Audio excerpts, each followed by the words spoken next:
Hello, I hope you are having a lovely day so far. I wanted to just make this quick video to talk about something that's happening really soon that I'm really excited about. I'm going to be doing a Learn to Draw live over on my Facebook group, Artist Community. I will leave the link in the comments, and I'm going to be going live for 3 days starting on Tuesday the 1st of December, so next Tuesday at 10:30, and I'm going to be doing it for 3 days. So I'm going to be showing you how, I wonder if you can see, how to draw this sweet little puppy dog.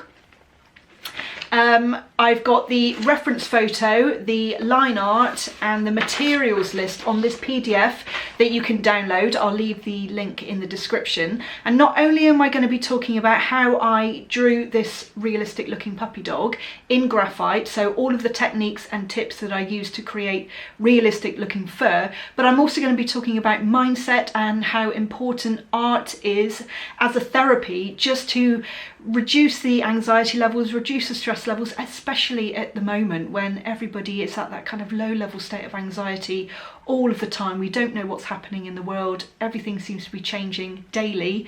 So how art can be a really positive thing to focus your mind on, how it's helped me with my anxiety, with my stress, a great little project, something for a creative outlet maybe.